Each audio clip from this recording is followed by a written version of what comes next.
안녕하세요. 김선민입니다. 설교 전 브리핑 시작하도록 하겠습니다. 요번 주 설교 본문은 야고보서 5장 13절부터 20절까지의 말씀입니다. 참고했던 메인 역본으로서는 쉬운 성경 역본을 사용하였고, 영어 성경은 NIV, ESV 역본을 사용하였습니다. 헬라어로는 네스트 알란트 28판을 사용하였고, 한글 역본으로서는 총 7가지 쉬운 성경 메인으로 삼고 개역 개정 4판과 그 다음에 새 번역, 공동 번역, 천주교 번역, 그 다음에 바른 성경, 메시지 역본을 참고해서 읽었습니다. 그리고 주로 사용했던 그 주석책은 BCNT와 PNTC 주석을 사용하였고, 제가 확 와닿던 주석은 BCNT 주석이 더 확 와닿더라고요. 그리고 준비했던 과정에서 다른 또 좋은 설교자의 설교를 주로 들었거든요. 그래서 어떻게 들어도 노진준 목사님의 야고보서 강해가 유튜브에 나와 있는데 그거 들으세요. 진짜 추천하고 싶습니다. 야, 진짜 야고보서가 나오는데 노진준 목사님 설교는 와, 마음을 많이 울리고 나와 우리 공동체가 하나님 앞에 어떤지를 돌아보게 만들더라고요. 되게 확 크게 와닿습니다.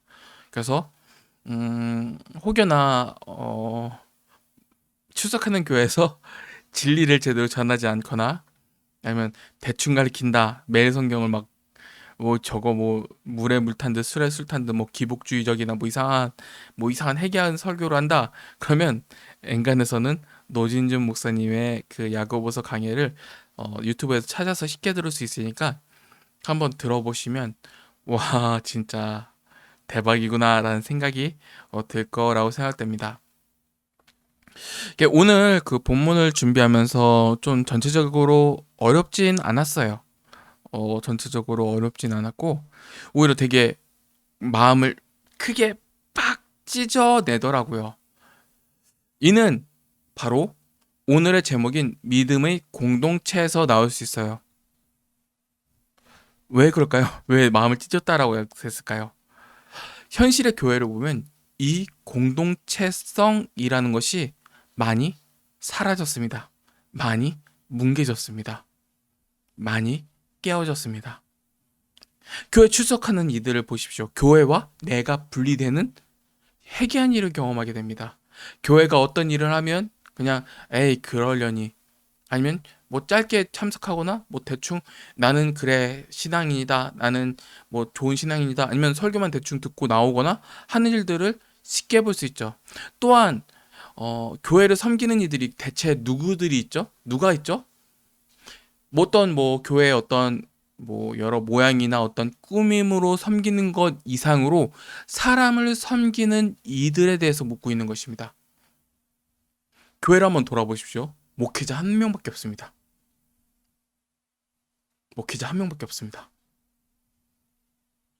성도가 성도를 섬기고 성도가 성도에게 진리를 가르치고 성도가 성도를 챙겨 놔야 되는데 성도 간의 관계가 제대로 세워져 있나요? 오늘 본문 보면 장로라는 직분이 나옵니다. 교회의 대표죠. 장로직의 가장 큰 핵심은 본이 되는 것. 이렇게 신앙생활 하라는 본이 되는 것과 그 사역으로는 신방이 있습니다. 왜요?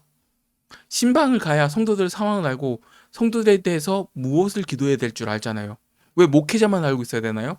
이게 이상하다는 생각이 안 드나요? 엔간한 교회는 장로 직분자들이 해야 할 일을 목회자, 부교육자들이 거의 대다수 합니다. 그렇다고 목회자들이 하지 말라는 얘기가 아니에요. 함께 신방 가고 함께 성도들의 상황을 알고 함께 성도들을 위해서 기도하면서 협력해 나아가는 것 또한 그런 모습을 보여주면서 교회는 우리는 서로 협력해야 되겠구나 서로 그 신앙의 관계를 깊게 맺어야 되겠구나라는 그 답이 나오고 교회가 굳건하게 세워지는데 서로가 다 분리되어 있잖아요. 깨어져 있잖아요. 거기서 어떻게 교회가 세워지고 어떻게 교회가 그 뿌리 깊게 세워져 나갈 수 있을까요? 오늘 본문을 읽으면 그게 너무나 뼈저리게 나오더라고요. 교회가 무너졌다, 교회가 아작났다, 박살났다라는 얘기들은 많아요. 근데 교회를 향해서 그 교회의 한 생명인 성도를 위해서 희생하는 사람을 찾기가 힘듭니다. 행정적으로만 말하는 것이 아니에요. 행정보다 더 중요한 것이 사람이잖아요. 뭐 교회를 무엇을 꾸며야 사람이 온다, 교회에서 무엇을 세워야 사람이 온다가 중요한 것이 아니라 성도로서 성도를 세워놔야 그 관계가 돈독해지고 한 성도가 또 시험이 들어서 무너져 나아갈 때 잡아줄 수 있잖아요. 기도할 수 있잖아요. 목회자와 장로님과 또는 글을 본 성도들이 보고 또 협력하는 것을 배우고 나아갈 수 있잖아요. 이것이 오늘 본문에 대해서 나오는 아름다운 교회의 모습이에요. 여기에서 성도들이 하는 일이에요. 근데 야고보서를 읽고 정리해 나갔는데 이 진리가, 이 실천적 진리가 없어요.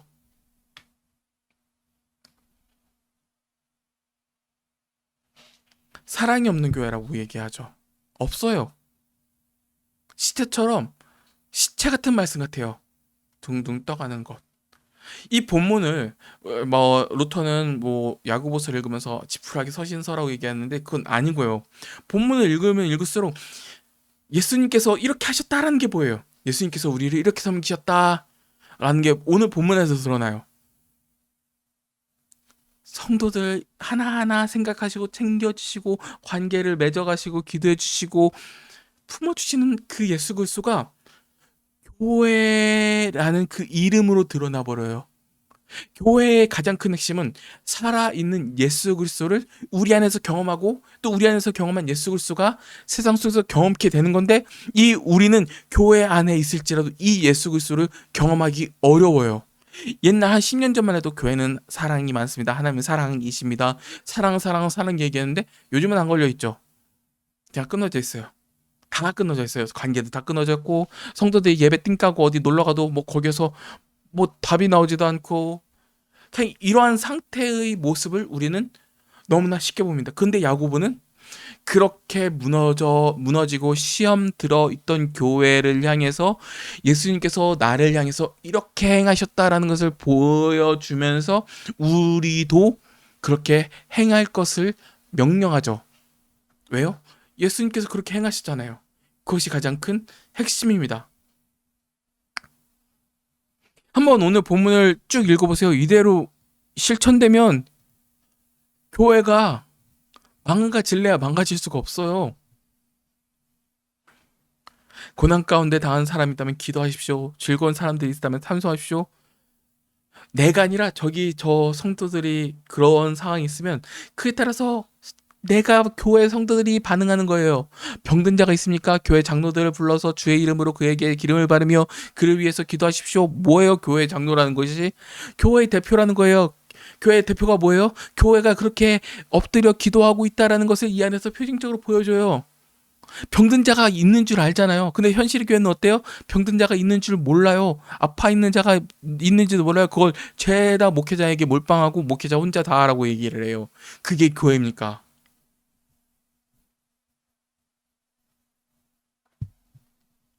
부끄러운 줄 알아야죠.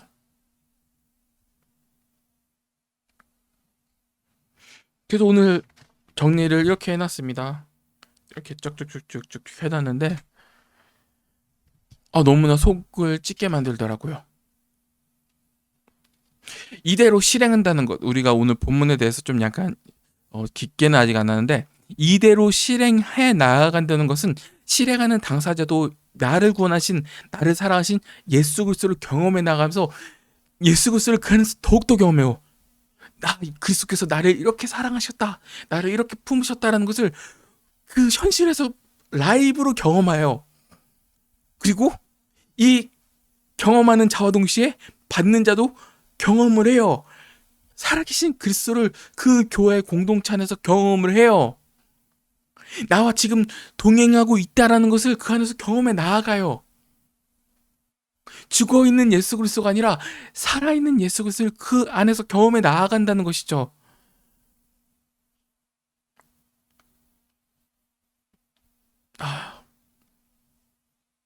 현실을 경험하면서 얼마나 속이 괴로웠는데요.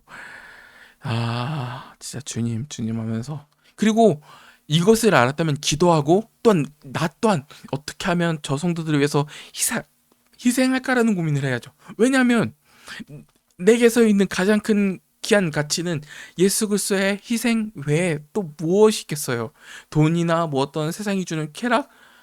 그것은 그냥 한낱 즐거움이에요. 저도 여행 좋아해서 이곳저곳 돌아다니는데 그것은 단지 한낱의 즐거움 외에 없어요. 영원한 즐거움으로 나를 채우고 나를 세우고 내가 나답게 살아갈 수 있는 가장 큰 원동력은 예수 그리스도답게 교회를 향해서 죽는 것입니다. 예수님께서 십자가에 달려서 왜 죽으셨어요? 교회를 위해서 죽으셨죠. 그리고 우리는 그 본을 따라서 이 본문과 같이 교회를 위해서 죽어야 합니다. 그리고 나서 우리는 무엇을 경험하죠? 다시 한번 살아있는 예수 그리스도의 그 은혜를, 그 기쁨을 우리는 경험해 나갑니다. 이 야고보서에 나온 내용은 너 왜 못해가 아니라 너 이것밖에 왜 못해가 아니라 선물이에요. 선물. 이것만한 선물이 없어요. 예수 그리스도를 그냥 죽어있는 예수 그리스도가 아니라 지금 이 시간에 한 사람을 섬기면서 예수 그리스도를 경험한다니까요. 예수 그리스도의 그 풍성함을, 하나님의 풍성함을 이 중심 안에서 경험해 나아가요. 이것만한 복이 세상에 어디 있어요? 왜 이걸 채찍처럼 생각을 해요? 이거 행한다라는 것이 이 행동을 하게 우리에게 이 말씀을 주셨다라는 것이 엄청난 복이에요. 이만한 복은 세상에 없어요. 세상 사람들이 어떻게 이 본문에 나온 이 복을 어떻게 경험해요? 그리스도인으로서 교회가 교회를 위해서 서로가 서로를 죽어 협력하고 서로가 서로를 사랑하고 서로가 그 안에서 서로 간의 그 희생하는 것을 경험해 나아가면서 예수 그리스도를 그 안에서 더욱더 풍성하게 만나고 예수 그리스도께서 나를 이렇게 사랑하셨구나, 나에게 이렇게 은혜를 베푸셨구나라는 것을 얼마나 크게 경험해 나아가는지 이 본문을 이해하지 못하면 몰라요. 진짜 몰라요. 진짜 너무나 몰라요. 진짜 이건 이만한 복이 세상에 어디 있어요, 진짜. 연약한 사람이 여기 나오죠. 엘리야 나오잖아. 엘리야 같이 엘리야도 우리 같다 하고 얘기하는데 여기 정확하게 하면 우리 같이 연약한 사람이라고 번역해야 돼요. 그러면 연약한 사람이 진짜 예수 그리스도의 풍성한 은혜를 경험하게 된다니까요, 이게. 진짜 진짜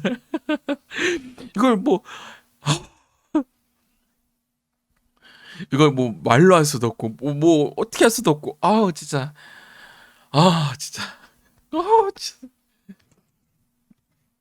아무튼 본문을 이제 쭉쭉 나아가 보도록 하겠습니다. 열쇠. 오늘 본문에 앞서서 인내에 대한 강화 후반부는 인내에 대해서 나오죠. 기도 문제에 초점을 맞춰요. 요한 1서 5장과 유다서 17절과 23절과 비슷하게 도고 기도에 대한 권고가 마지막 권고입니다. 야고보서 5장 13절은 신자 개인의 삶 그 속에서 어떠한 환경이든지 기도할 환경을 만들 것을 요구합니다.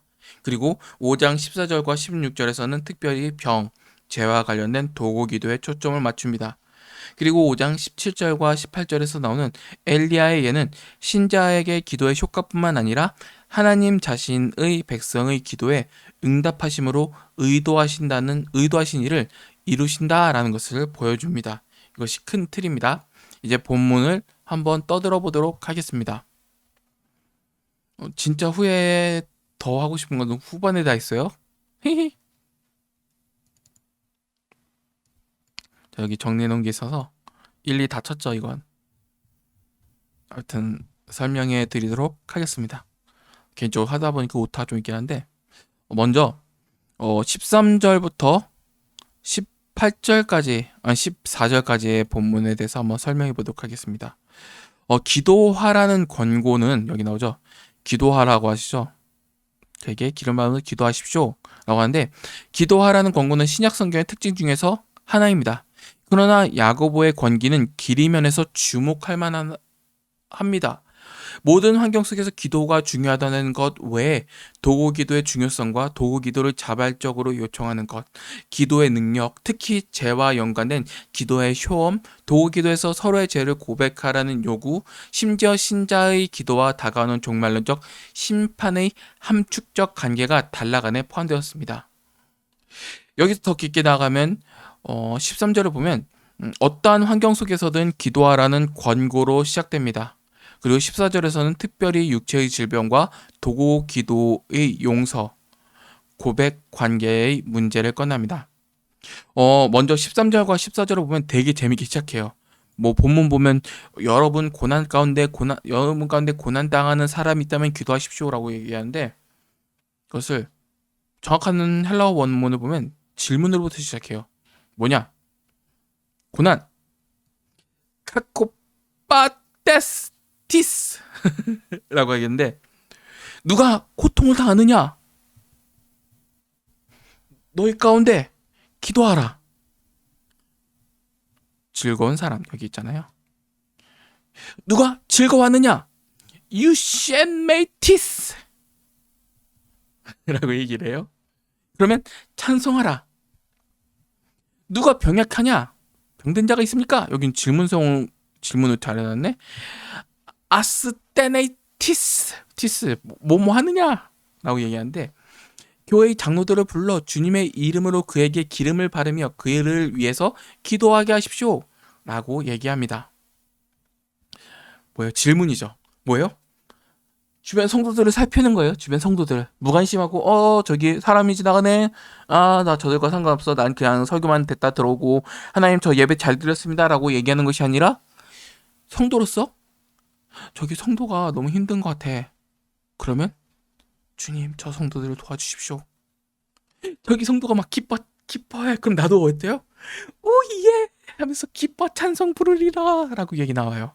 그리고 14절에 병든 자가 있어요. 저기 누가 병들었어요? 그러면 뭐예요? 교회의 장로들을 불러서 그의 기름을 바르며 그를 위해서 기도하라고 얘기를 해요. 여기서 나오는 먼저 13절의 내용을 좀 참고해 낼 것이 있는데 두 가지 조건 있잖아요. 고난과 즐거움 있잖아요. 이것은 포괄적인 삶의 모든 것을 얘기를 해요. 뭐예요? 성도들의 삶에 대해서 너무나 잘 알고 있는 거예요. 단순하게 저기 고난 당한다, 저기 기쁨이 있다라고 하면서 고난과 기쁨에만 멈춰서 그 성도에 대해서 당신은 고난 당하니까 나는 고난 같이 슬퍼할게요라고 기뻐하니까 같이 기뻐할게요라고 하는 것이 아니라 성도들의 상황에 대해서 일거수일투족을 그 교회 성도들이 잘 알고 있습니다. 그리고 그 교회 성도들의 삶에 대해서 그 교회 성도들이 또 반응을 해요. 어떻죠? 공감하는 반응입니다. 울 때 함께 울어주고 기쁠 때 함께 기뻐해주는 것입니다. 서로가 분리된 객체가 아니에요. 얼마나 예쁩니까 이거 보면. 그리고 14절에 병든 자가 있습니까? 교회의 장로들을 불러서 주의 이름으로 그에게 기도하게 하십시오. 기름을 바르면 기도하게 하십시오 라고 얘기하는데 여기서 양급한 교회라는 것은 야고보서 2장 2절에 교회라고 그때 나오잖아요. 회당과는 달라요. 여기서는 에클레시아라는 단어를 얘기했어요. 이는 장소라는 의미보다 하나님의 백성들이 모인 공동체라는 것을 얘기해줘요. 그럼 뭐예요? 관계성. 성도가 서로 붙잡아주고 있다는 거예요. 나는 너랑 상관없어. 나 너 몰라도 돼. 하면서 지나가는 것이 아니라 관계가 깊으니까 같이 신자로서 시험에 무너지지 않도록 잡아주는 그 관계의 모습을 보여줍니다. 여기서 장로라는 단어는 교회의 대표를 말해요. 교회 대표가 뭐예요? 어떤 특별한 능력을 받아서 주여 저기에 장풍 쏩니다 라고 얘기하는 것이 아니라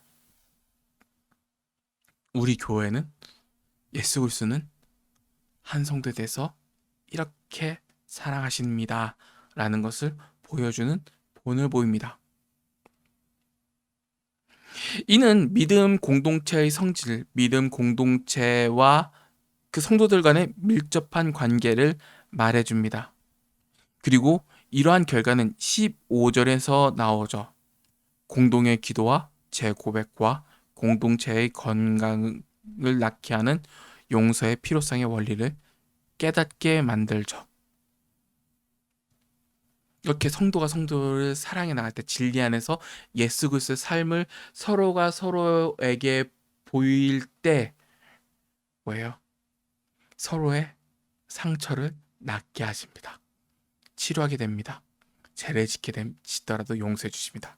왜요? 예수 그리스도께서 그 안에서 살아계시기 때문이죠. 여기서 뭐 14절에 뭐 기름을 바르면서 기도한다라고 하는데 여러 가지 해석들이 다 있어요. 근데 그분 중에서 하나를 보면 상징적이라고 얘기하면 좋겠습니다. 뭐예요? 기름을 부음받다라고 얘기하는 것은 하나님께서 함께 하신다. 고통 중에서 하나님께서 함께 하신다라는 상징성을 가지고 있다라고 보면 될 것 같습니다. 그리고 이러한 본을 보였을 때 15절의 본문이 등장합니다. 여기서 특징은 믿음의 기도가 구원한다라고 얘기합니다. 여기서 믿음의 구원이 기도라는 것이 무엇일까요? 하나는 믿음을 특징하는 기도, 신실한 기도라고도 생각할 수 있습니다. 그리고 두 번째로는 하나님의 기도에 응답하신다라는 기도의 사람의 신앙을 얘기할 수도 있습니다. 세 번째로는 기도받는 사람의 믿음에 부합한 기도라고도 얘기할 수 있습니다. 그렇지만 이 기도를 명확하게 얘기하면 그 먼저 뭐예요? 하나님의 임재라고 했죠. 뭐예요? 하나님과의 관계를 특징합니다. 믿음의 기도가 구원한다라는 것은 하나님과 믿음의 관계 위에 선 사람의 기도가 병자를 낫게 하시는 하나님의 응답을 확실하게 한다라는 것이죠. 그러면 여기서 이러한 질문을 할 수 있어요. 믿음의 기도가 치료를 가져온다라고 보장하는가? 만약 하나님께서 고쳐주지 않으신다면 믿음이 부족함을 의미하는가라는 질문을 할 수 있어요. 저도 이러한 기도를 할 때가 많아요. 지금도 많아요. 어떠한 성도가 방탕한 삶을 살고 주님, 저 성도가 방탕하지 않게 하옵소서. 주님, 저 성도가 제발 하나님을 사랑하게 하옵소서. 저 성도를 구원해 주시옵소서. 또 죽어가는 한 영혼이 있을 때 주님, 저 친구를 제발 생명 좀 살려주세요라고 간구합니다. 근데 살 때도 있고 죽을 때도 있습니다. 그러면 이런 질문 하잖아요. 살았을 때는 내가 믿음이 좋아서 그런가? 죽었을 때는 그래 내 믿음이 안 좋아서 이런 결과가 나오는가? 라는 질문을 하게 됩니다. 되게 고통스러운 결과들이죠.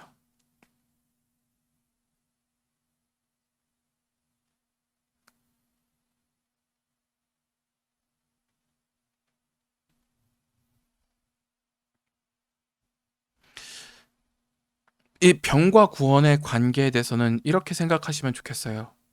야고보는 두 가지 의미를 담고 있어요. 이는 하나는 공동체의 건강한 모양의 요소의 하나라는 거예요. 영적, 육적 분별 없이 신자의 연약함과 고통에 공동체는 함께 아파하며 공유합니다. 동시에 무엇이 드러날까요? 그 안에서 하나님께서 그 아픔에 공감하신다라는 것을 깨닫게 됩니다. 그리고 두 번째, 이 아픔의 공유함을 또 어떻게 향하게 나가죠? 다시 기도의 자리로 향하게 만들어냅니다.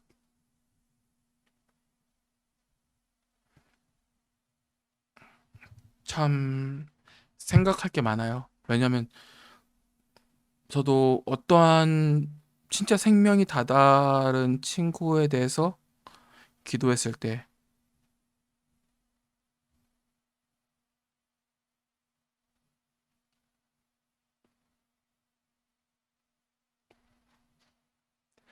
내가 뼈같이 사랑하는 이를 살려달라고 며칠 밤낮 울면서 잠도 못 자고 기도했을 때가 많나요? 근데 보통은 하나님께서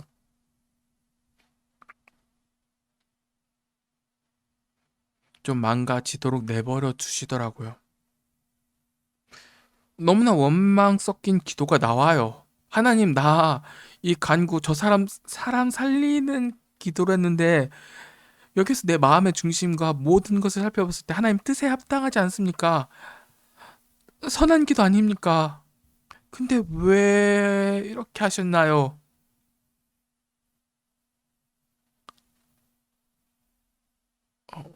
라는 간구를 하게 될 때 원망되죠. 마음의 중심을 살펴봐도 악한 게 하나도 없거든요. 그러한 기도를 하게 될 때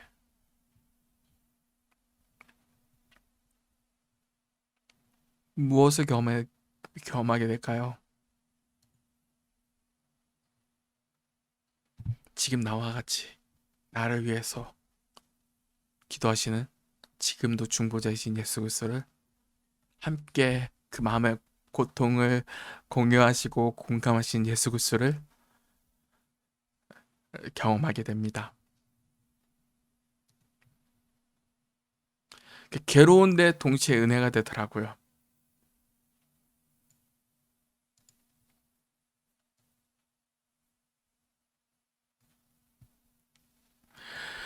16절로 나아갑니다. 서로의 죄를 고백하며 병낫기를 위해 서로 기도해 주십시오. 의로운 사람이 기도할 때 큰 역사가 일어납니다.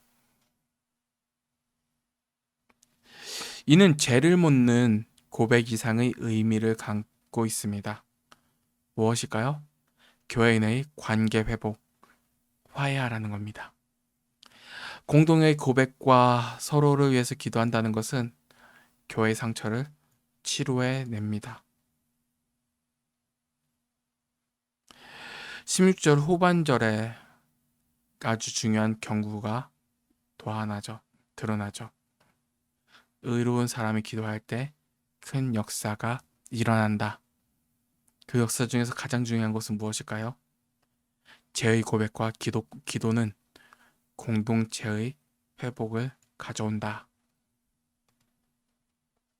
라는 겁니다.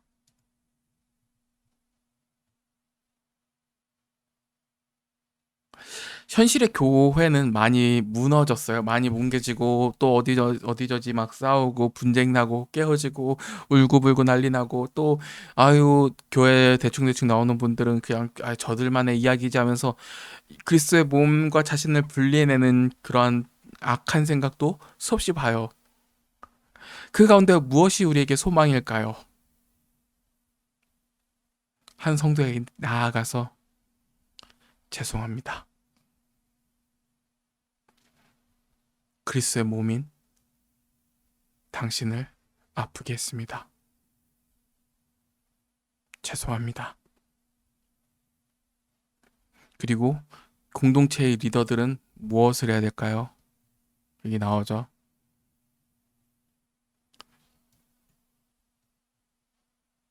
기도해야죠. 그냥 멀리 서서 아이고 왜 이거밖에 안 돼 너희들이 잘못했어 라고 하면서 분리된 채로 나아가는 것이 아니라 기도해야죠. 기도. 내가 잘못했습니다. 그리고 함께 기도하십시오. 이 무너진 터에서 함께 기도하십시오. 그러면 하나님께서 이 교회를 회복해 하실 것입니다. 어디에 근거해서요? 이 말씀, 이 진리의 근거에서요. 이 하나님께서 말씀 약속하시잖아요. 무너졌다라고 끝났다라고 포기하지 마시고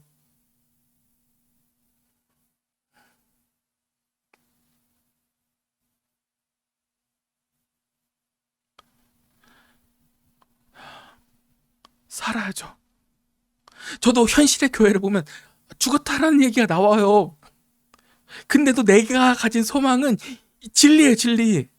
하나님께서 죄를 고백하고 기도할 때 내가 여기에서 큰 역사를 이루게 해줄게 약속하시잖아요. 우리는 무엇을 믿어요? 지금 눈에 보이고 있는 교회의 아픔 현실을 믿어요? 아니요. 나는 내가 믿는 것은 살아계신 하나님을 믿어요. 저는 그것이 진리임을 알아요. 그렇기 때문에 그럼에도 불구하고 저는 소망을 놓지 않아요. 왜냐하면 하나님께서는 만약 내가 이 공동체를 회복시키시겠다라고 하시면 반드시 회복시키실 분이시거든요. 하나님 뜻이지만요. 뭐 저 같은 자 뭐 한번 너 마음 찢어봐라라고 하면서 막 더 고통스럽게 해주실지도 몰라요. 저는 뭐 몰라. 근데 내가 할 수 있는 것은 교회가 살기를 바라면서 엎드리고 또 엎드리는 것 외에는 없어요. 그리고 우리에게 더 큰 소망을 주죠. 엘리야도 우리와 같은 얘기를 해요. 엘리야는 의인의 본보기로 제시되어 있고 있습니다. 근데 이것을 헬라어 원어로 정확하게 보면 연약한 사람이라고 얘기해요. 우리와 같은 연약한 사람이었대요. 근데 그가 비의가 오지 않기를 간구했더니 3년 반 동안 그 땅에 비가 오지 않았다라고 얘기를 해요. 그리고 다시 기도하자 비가 쏟아졌다라는 얘기를 하죠. 여기서 야고보가 말하고자 하는 것은 다시 한번 공동체적인 기도입니다. 이 공동체를 살려주십시오. 시험 가운데 있는 공동체를 살려주십시오. 차별 가운데 있는 공동체를 살려주십시오. 저기 말 잘못하고 있는 이 공동체를 위해서 살려주십시오. 이 절망밖에 없고 이 타락하고 세상과 타협하고 있는 이 공동체를 살려주십시오. 라고 하면서 하나의 소망을 남겨둬요. 뭐예요? 이 소망이 기도하는 자예요. 엘리야는 이 구약성경 보면 바알 선지자를 죽인 다음에 비를 오게 하는 엘리야는 끊임없이 기도했어요. 오게 해달라고. 근데 하나님께서 즉각적으로 응답하지 않으셨어요. 엘리야의 사화는 마침내 큰 폭우가 될 작은 구름을 보기 전까지 7번씩이나 바다를 바라보기 위해서 왔다 갔다 해야만 했어요. 마찬가지로 공경의 시기에 신자는 하나님의 의를 회복하는 일을 위한 기도가 응답될 때까지 얼마 동안 기다려야 하며 인내하며 기도해야 함을 우리에게 보여주고 있어요. 우리에게 이 망가진 공동체에서 하나님께서 보여주신 것이 무엇인가요? 성도들을 보면서 성도들에게 가서 섬기라. 울어서 섬기라. 성도들 상을 알고 함께 기도하라.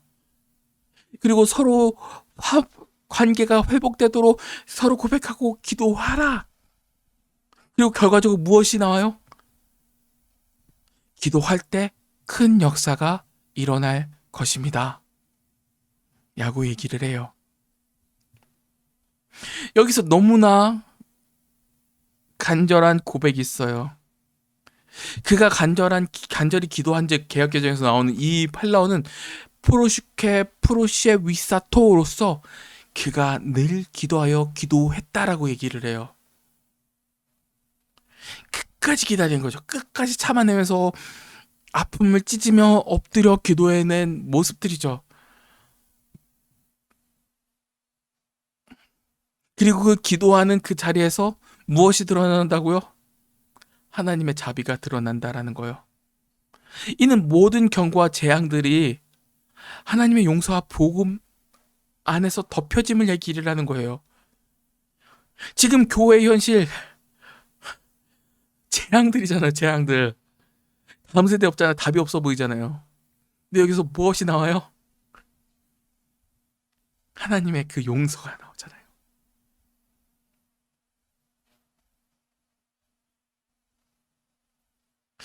기도에 대한 단락을 마무리하면서 주어진 겉면은 그리스도인들에게 동료 신자들을 위한 도구 기도가 그들에게 생명의 문제일지도 모르며 예수 그리스도에 의해 이루어진 구원의 큰 역사와 같은 종료임을 상기시킵니다.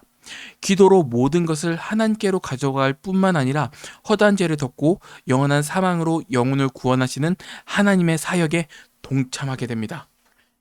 예수님께서 내게 하신 것을 나도 함께 하면서 예수 그리스도를 서로가 서로에게 경험케 되는 진짜 소망의 공동체가 이 안에서 일어나죠. 그리고 19절부터 20절은 야고보의 마지막 말로서 이를 더욱더 확고히 합니다. 19절에서 20절은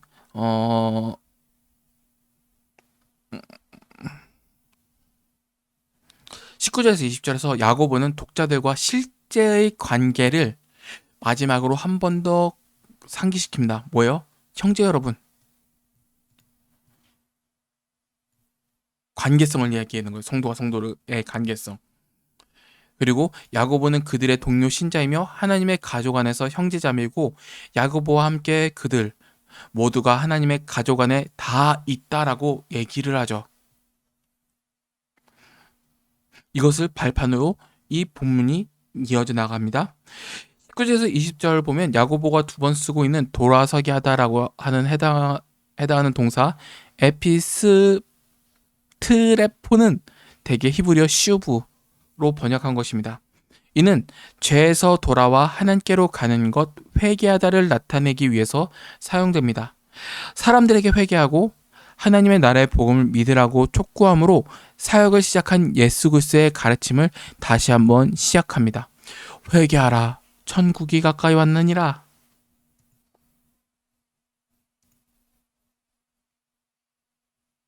그리고 예수님께서 하셨던 것처럼 우리의 사역의 모양, 예수 그리스도의 살아계심을 증언해냅니다. 여기서 잘못된 진리에서 떠나 헤매고 있다라는 것은 진리에서 벗어난 죄인들을 언급합니다. 여기서 벗어남은 신약에서 심각한 문제이며 단지 교리만의 문제가 아닌 생명과 관련된 문제입니다. 신약에서 진리, 여기서 알레데이아라는 것은 아는 것뿐만 아니라 행하고 순종해야 하는 것임을 명심해야 될 것입니다. 진리는 동시에 히브리어 단어 에메트가 가리키는 실천적 의까지 포함합니다. 히브리어 단어는 헬라어 구약 성경에서 대개 알레데이아로 번역되는데 이 단어는 생각, 즉 진리와 행동, 충성 모두를 아우릅니다. 그러니까 뭐예요? 진리를 믿습니다. 나는 예수 그리스도를 믿는다라고 얘기하는 것은 단순하게 예배당 나와서 아이고 김 목사님 설교 좋네요. 아이고 좋아요. 아이고 진짜 그래 맞아 그래 아이고 은혜 받고 갑니다 라고 얘기하는 것이 아니라 삶에서 그 진리를 실천해 나가는 것이죠. 교회를 위해서 이렇게 사십시오. 아멘. 그래 나는 이렇게 살아야지. 지금 당장 right now. 저기 위해서 성도들을 위해서 울어야 됩니다. 그래 성도님 어떻게 사세요? 지금까지 내가 성도를 위해서 기도해야 하는 그 사명이 있었는데 사명대로 살지 못해서 진짜 죄송합니다. 이제부터라도 같이 삽시다. 분리되지 않은 것이죠. 교회와 성도가 분리되지 않는 것입니다. 20절에 덥다라고 번역된 것이 있어요. 영혼 사원에서 구원한다 라고 얘기하는데 여기서는 숨기다, 감추다라는 감추다는 내용도 의미합니다. 그러나 야고보의 욕점은 어떤 사람을 회개로 이끄는 것이 죄를 숨기거나 감춘다는 것이 아니라 덮다는 것은 죄를 용서하고 없애며 죄책감을 제거하는 것을 말합니다. 그래서 시편 32편 1절에 이런 내용이 있죠. 허물의 사함을 받고 자신의 죄가 가리워진 사람은 복이 있도다 라고 말하는 것과 시편 85편 2절에 주의 백성의 죄악을 사하시고 그들의 모든 죄를 덮으셨나이다 라고 말하는 것과 마찬가지 내용입니다. 전체 문맥상 야고보의 마지막 진술은 독자들에게 교회 안에 있는 개인의 죄는 교회가 다루어야 하는 죄이며 교회가 책임져야 할 죄이고 공동체 전체가 기도해야만 하는 죄임을 상기시킵니다. 교회는 선한 목자로서 잃어버린 한 마리의 양에게 우선적인 관심을 두었던 예수님의 관심에, 예수님의 마음에, 예수님의 삶에 동참해 나갑니다. 신앙 공동체의 공동체적 성격을 나타내는 것이죠. 바른 길에서 벗어난 신자는 그를 바른 길로 돌이키게 한 사람과 분리되어 있지 않으며 영원한 사망으로부터 그를 구원한 것은 그를 돌이키게 한 사람의 유익입니다. 그래서 주석들에서 말하고 있는 많은 죄가 덮어진 사람이 진리에서 벗어난 사람인지 아닌지 구조자인지는 중요하진 않습니다. 벗어난 신자를 회복시키는 것은 진리에서 벗어난 사람과 구조자 모두를 포함하는 공동체 안에 있는 죄를 덮는 것입니다. 야고보서를 총체적으로 본다면 야고보는 순종도 믿음도 선택사항이 아님을 밝힙니다. 믿음과 행위, 사랑과 속죄, 공동의 삶과 개인, 현재의 의와 미래의 심판, 도구 기도와 제 고백을 연결시킵니다. 이것이 믿는 자의 삶입니다. 그리고 진짜 구원받은 자의 삶이죠. 한번 오늘 말씀을 다시 한번 읽어보았으면 해요. 되게 간절하게 원해요. 그리고 나서 이 말씀이 우리 공동체에 적용되지 않았다면 나에게 먼저 적용하고 성도들과 함께 나눴으면 좋겠습니다. 저는 이 본문을 읽었을 때 장로님들이 가장 많이 생각나더라고요. 본인이 되어야 되죠. 그것을 시작해서 성도가 서로 돕고 서로가 예수 그리스도를 경험해 나아가고 예수 그리스도의 뜻을 나누고 예수 그리스도의 살아계심을 우리는 교회 안에서 경험하게 될 때 우리는 참 사랑의 공동체를 경험하게 됩니다. 오늘 본문 정리해 나가면서 되게 감사했고 되게 하나님께서 이 말씀을 주셨다라는 것이 너무나 큰 선물로 다가왔습니다. 네, 너무 길었네요. 이만 마치도록 하겠습니다. 바이바이.